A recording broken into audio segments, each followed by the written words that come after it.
7. That is the entire visual record of the most famous crash retrieval in history.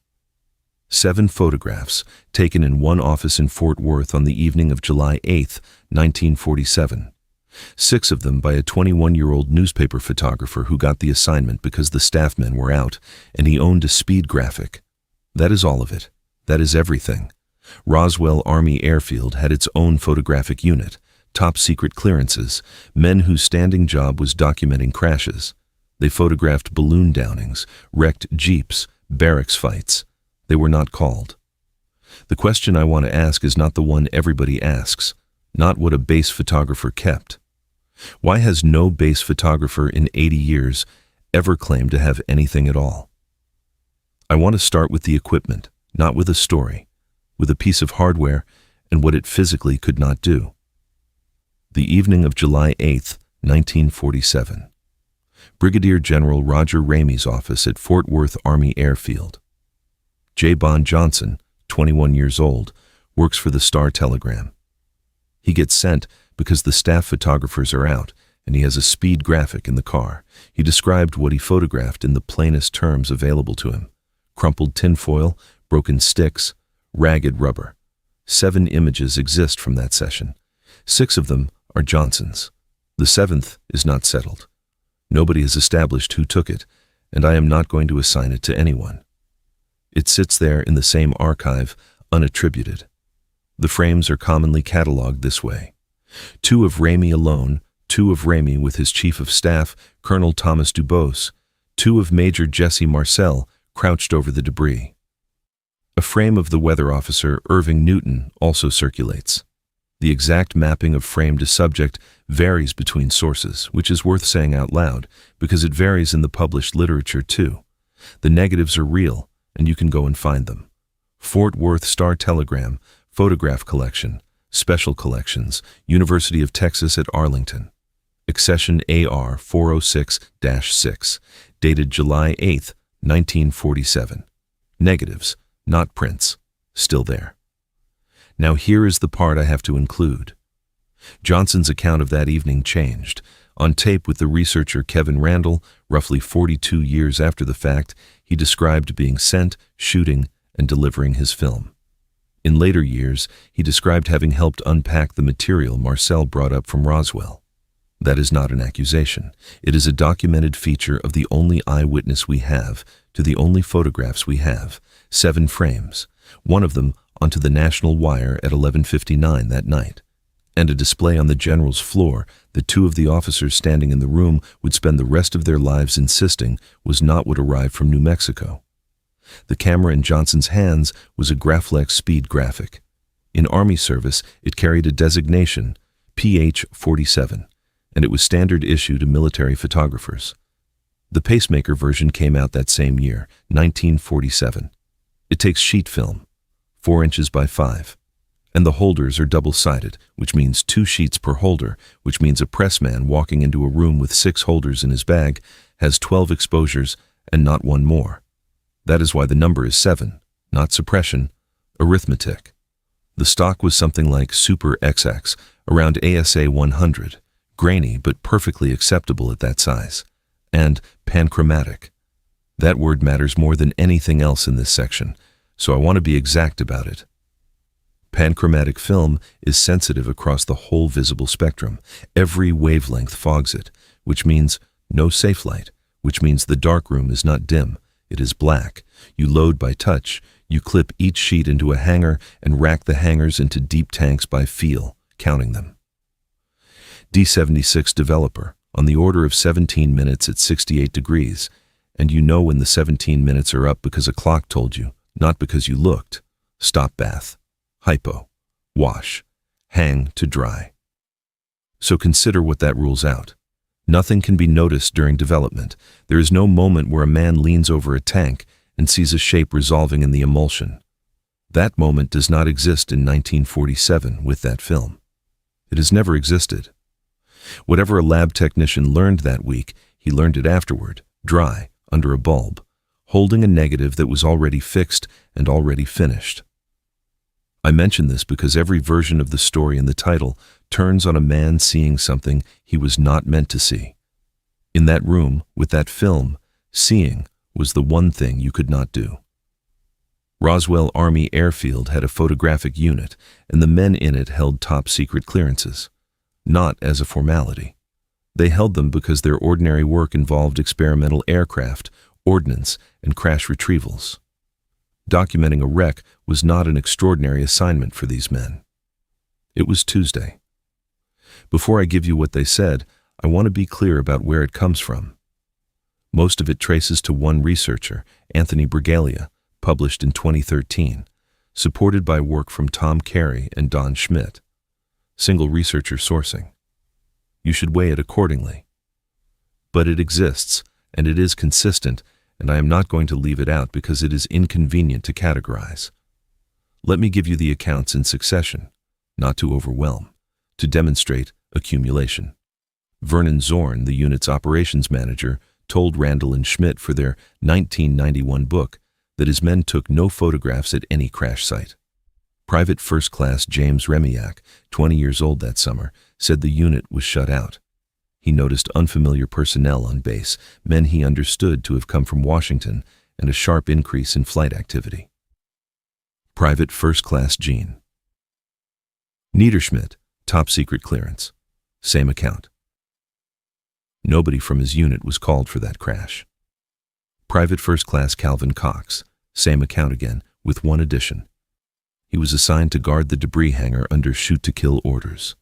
The photographers were still on duty that week. They had simply been turned into sentries. Their commander, First Lieutenant Louis Bohannon, was relieved by special order on July 18th and transferred to Hamilton Field in California, 10 days after the press release. That order number appears in one researcher's work, and I have not verified it independently.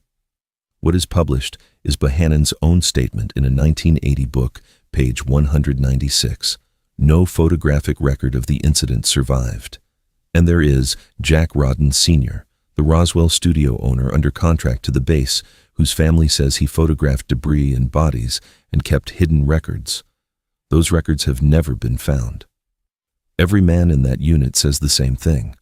What they say is, we were not there. There's one man who says he did photograph it. Sergeant Frederick Benthal, 26 years old in 1947, an Army Air Forces photographer stationed at Anacostia in Washington. Here's the trail. He appeared first as initials, FB, in Friedman and Berliner's 1994 book from an interview conducted in 1990. He signed a notarized statement on May 5, 1993. Carey and Schmidt named him later. He sat for a filmed interview around the turn of the century. His account runs like this. Short notice. A flight of roughly 3 hours, accompanied by a colonel. Driven north out of town. Covered trucks moving wreckage past him. A tent standing in a field. Inside it, small bodies laid out on a tarp. Thin, dark-complexioned, with heads out of proportion to the rest. A smell he compared to formaldehyde. An officer standing at his shoulder the entire time, close enough that he was never able to look at anything for long. And then the detail this whole investigation walks toward. His cameras were taken from him at the site, the case, and every sheet of film in it. Debriefed on the drive back, debriefed again at Anacostia by a Marine lieutenant colonel. Told, in effect, that he did not know what he had photographed. Then reassigned to Antarctica to shoot equipment in the cold. 46 years between the event and the statement. No orders produced, no travel records, no film logs. A Roswell military policeman named Ed Sane has described guarding a tent with bodies in it, which is thematic support, not specific support. I'm not telling you this is true. I'm telling you it is the only version of the story in the title that a living man ever put his name to, and in that version, the photographer keeps nothing. A retired lab technician I'll call Halloran, a man in his 80s who spent a career processing classified aerial work, put the sharpest question to me. Confiscated film does not vanish. It gets a number and a shelf. So I went looking for the paperwork. Go back to the 7 frames for a moment, because there is something in Ramey's hand. In several of them, the general is holding a sheet of paper, and it is turned toward the camera. Text facing the lens. At normal print size, it is too small to resolve into words. The original does not survive. Only its photograph does, a document that exists nowhere in the world except inside a picture of it. In 1998, Johnson assembled a team to work the problem, including a satellite engineer named Ron Rieger, using large enlargements. Readings have circulated since, fragments rendered as the victims of the wreck, a word rendered as disk. I want to be precise about what those are. They are interpretations of an unreadable image. Nobody has deciphered that memo. Nobody. And in 2002, two researchers, Uran and Randall, published something in the Journal of Scientific Exploration that I think about more than any other single finding in this case. What people see in that sheet of paper correlates with their age, with their tolerance for ambiguity, and with how much Roswell material they had already absorbed before they looked. The memo is a mirror. It gives back what you carried to it. A private individual has put up $10,000 for a definitive read. It has gone unclaimed for years. In an era where independent analysts pulled legible text off a blurred placard and a Kodachrome slide in about 72 hours, when text was actually there. I want to be careful here, because this is the one place where I can feel the pull myself. That blurred rectangle is the whole subject in miniature, something everyone can read, something nobody can read. In 1995, the General Accounting Office published the results of a record search prepared at the request of Congressman Stephen Schiff. Not an investigation into what crashed, a search for paper. Here's what it found, and the dates are the story.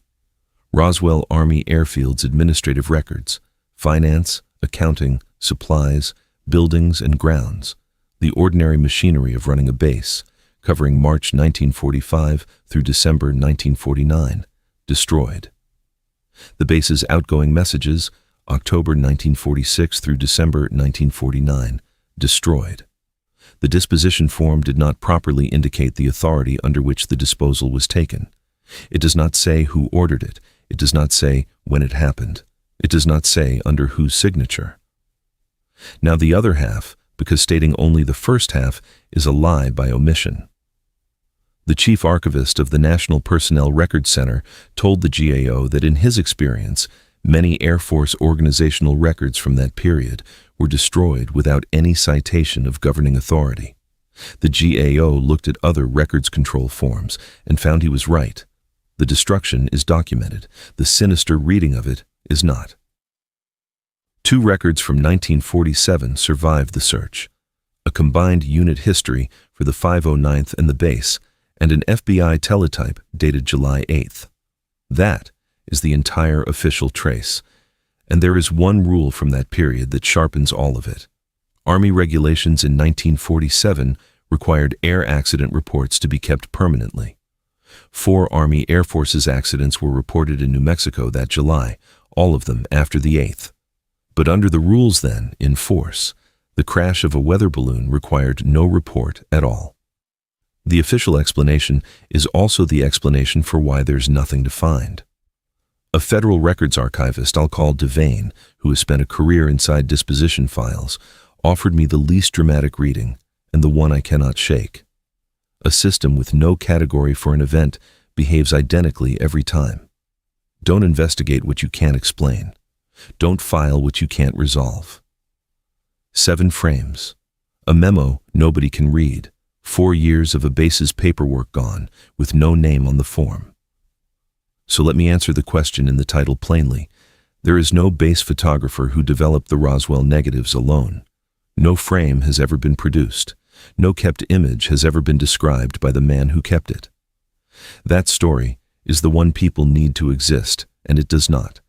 What exists is thinner and harder to put down. A 7th photograph nobody has ever claimed. A sheet of paper that survives only inside a picture of itself. A cleared photographic unit standing idle a mile from the one thing it existed to document. A man's cameras taken from him at the door of a tent. Hidden records a son was told about and never found. The frames are counted. The paper's gone. Nobody has claimed the 7th.